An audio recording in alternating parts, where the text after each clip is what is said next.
I'm Logan Crawford, and right now on Spotlight, we're delighted to introduce you to an amazing author. His name is Daniel Hertel-Cournoyer, and he has written a wonderful book, a vivid and candid memoir called A Pinstripe Suit. This book takes us through Daniel's roller coaster years of his 20s, through his days as a law student to becoming a diplomat and facing personal tragedies as well. Join us right now as he shares his unfiltered experiences, the highs, the lows, and the lessons learned along the way. We're delighted to have this very talented author join us here today on Spotlight. And we ask viewers like you to support writers like him by subscribing to our channel and by purchasing his wonderful book. The links are below the interview. Daniel, great to see you here today on Spotlight. It's nice to be here. The title, A Pinstripe Suit, brought back a lot of memories for me. Haven't worn a pinstripe suit in a while. I think it was kind of a uniform in the 1980s or thereabouts. Exactly. Tell us a little bit about why you decided to write Pinstripe Suit. Well, I went through a lot of stuff in life and I wrote about it, and then I kept it aside for a long time. But then when I reread it, I said, well, it's not just from my point of view, it's just not my story alone. A lot of people go through these kinds of problems. And I thought maybe since I can kind of write from the inside, maybe they can read how to solve their own problems sometimes. Yeah. And so that's kind of what's behind my For the writing. folks at home who haven't read the book, what are some of the challenges you faced over the course of your life? Well, one of the most bizarre ones is, see, I graduated very well from university. I was in the 95th percentile of the American graduate college students. And what happened is I went to law school in Canada, which was my aim in life. I really had a professional interest. And when the grades came back at Christmas time, all my grades were in the 60s. And I had lived in the United States, see? And in the USA, 70 is the passing line. Right. Well, I thought I had failed all my courses. I absolutely went nuts. So I studied. Oh, it was just unbelievable. And at the end of the year, I couldn't cope anymore. So I actually quit. And it took me about 40 years to find out accidentally that 50 was the passing mark in that university. And part of what I tried to tell in the book is that sometimes very insignificant things that you don't know have unbelievable effects on you in the long term, and that's one of them. I think for me, it was the most drastic thing, but there were other things that happened to me, but that one is where it all kind of started. Gotcha. You got to understand the culture. You got to understand the rules. You got to understand how the game is played, wherever you're Exactly. playing it, whether it's the United States or Canada or wherever it might Or be. wherever, exactly. Yeah. Your journey from law student to diplomat was both exciting and challenging. Tell us a little bit about how these experiences shaped your perspective on life and your career choices. Well, I I started as a mail clerk for a local office of the Canadian government. I was living in Cleveland, and I had passed the civil service exams, so I was allowed to apply for a higher position. And in that way, this was to replace what I had hoped would be my career at law. And so I applied, and they eventually created a position for me because they liked my talents. I'm kind of some things I'm good at, and they liked what I was capable of organizing shows and things like that.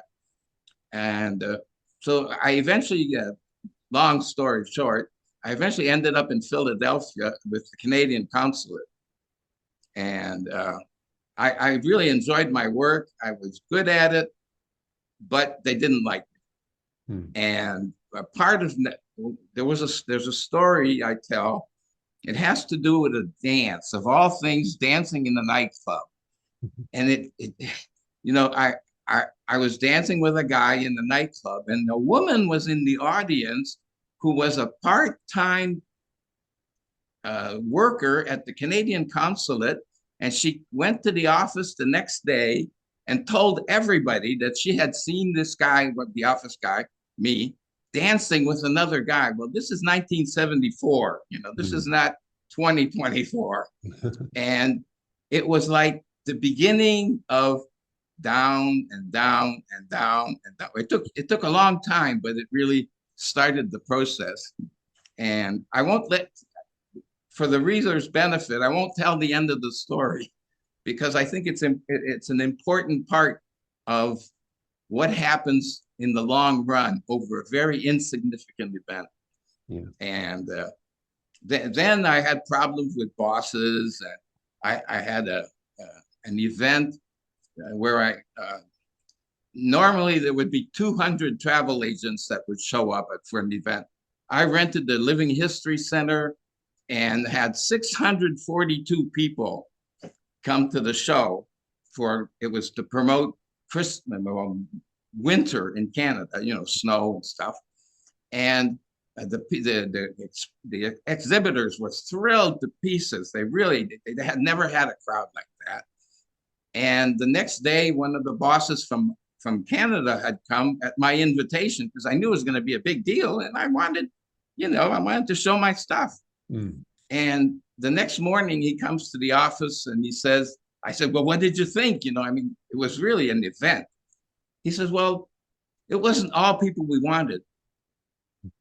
It was like, really, I went from the normal 200 to 642. And your comment is it wasn't all people we wanted. I went through a lot of that in life, unfortunately.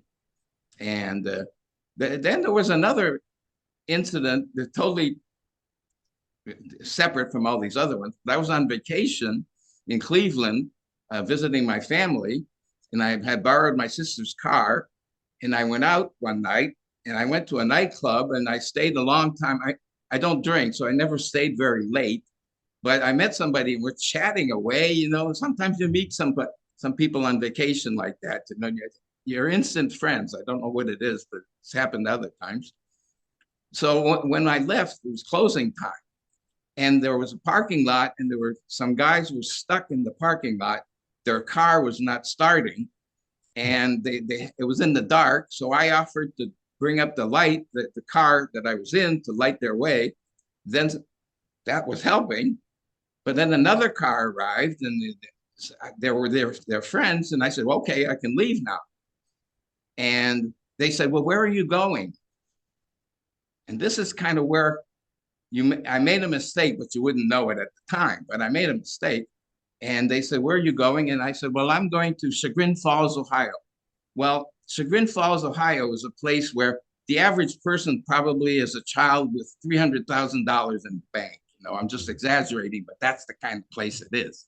Right. And my sister lived there on the edge of town. And after I said that, I knew I was in trouble. These guys jumped on, they made me drive across town. They jumped on me. They beat me up with a gun. They stripped me naked, literally naked, in downtown Cleveland.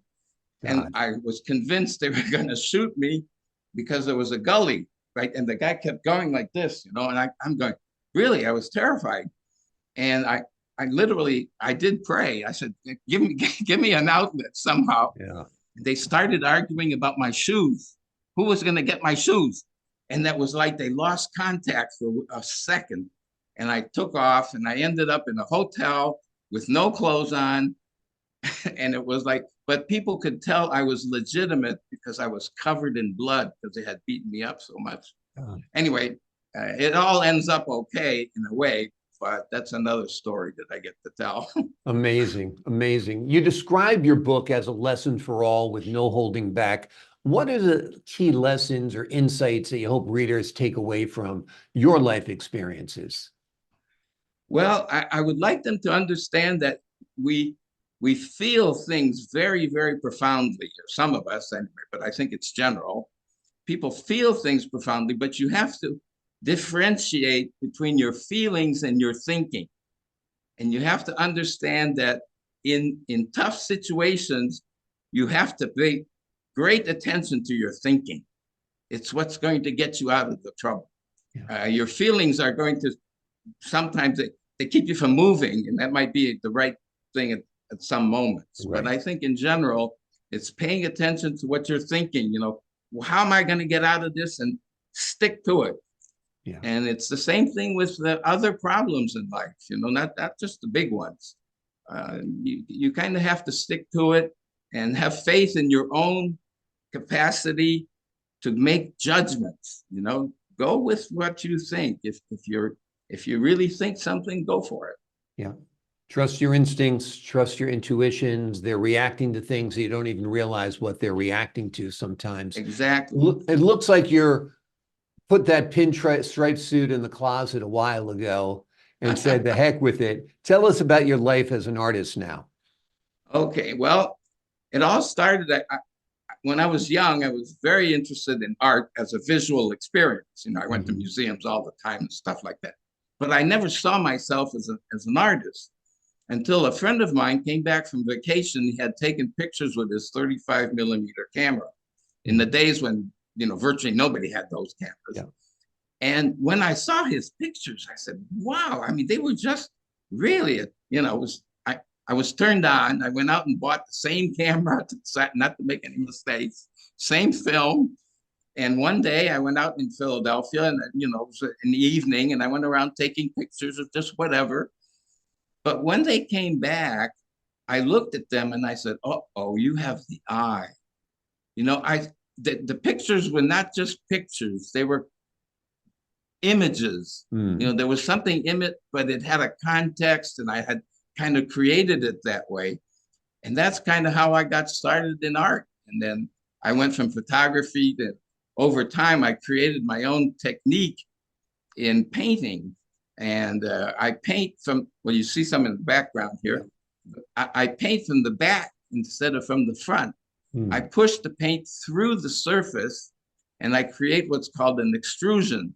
It's how you make wire. They use a little hole, and they push metal through it, and it comes out as a wire. Well, I do the same thing with artist paint, and I push it through. I'm on the other side from the world, and nobody else has ever done this. I'm really kind of very proud of that. And I've never found another artist who does this. And I've shown it I've had 35 solo shows around the world, and I'm working on more. And that's how I got started. Wonderful, wonderful. It's an interesting story. Those 35 millimeter cameras from back in the day, I had one. I literally saved up my pennies and my coins to get an Exacta 35 millimeter Oh, camera. It yes. was made in Germany, and it was in the camera store window when they still had camera stores. And it's amazing. Back then we had rolls of 12, 24, 36 pictures, obviously. But each frame, like you said, each image really counted. Now Yeah. we take thousands of pictures with this within an hour, Yeah. and they don't seem to mean as much. They're not printed out. So there's something lost and something gained in today's digital world, don't you think? Well, it's because we've kind of lost control. When you had a complex camera, it was complex to use, but that was to give you control. You Hmm. could change, control the lighting, control the distance, the focus. So now it's all done for you. Yeah. And most of the time, you have to admit it comes out okay, but Most of it's the time not it comes out great, probably better than when I was holding the f-stop and the aperture and yeah, all of that. Yeah, and I can't see anymore, so certainly the focus is better. yeah. Well, what I do have though is I have a large book of photos here at the gallery, and I put on the bottom. I said these photos are unreached touch. They're exactly what was in front of me when I did it. Great. And to me, that was important at the time, that to show things that, what is this thing, And Yeah, and when you realize what it is, it's kind of interesting that it looks like what it looks like. If exactly. that Well, makes we're sense. glad you traded in your pinstripe suit for a artist smock, if you will. Um, and we're very excited to learn about your extrusion form of painting. It sounds fascinating, and it looks beautiful from what I can see on my monitors here. The name of Daniel's autobiography is A Pinstripe Suit. The book takes a look at his roller coaster ride of a life from the time he was in his 20s, from his days as a law student to becoming a diplomat, facing personal tragedies and overcoming them, to his life right now, as we discussed, as an artist. It's an amazing book. You'll reflect upon his journey, but perhaps more importantly, you'll reflect upon your own, and Oh, you'll I find the appreciate that. commonalities that are there to find lessons to be learned. Daniel, thank you so much for joining us here today on Spotlight. Oh, Logan, thank you very much, because I think you got the message. Thank you, sir. I received loud and clear, absolutely. And to the folks at home, I'm Logan Crawford, thanking you for your time this time. Until next time on Spotlight.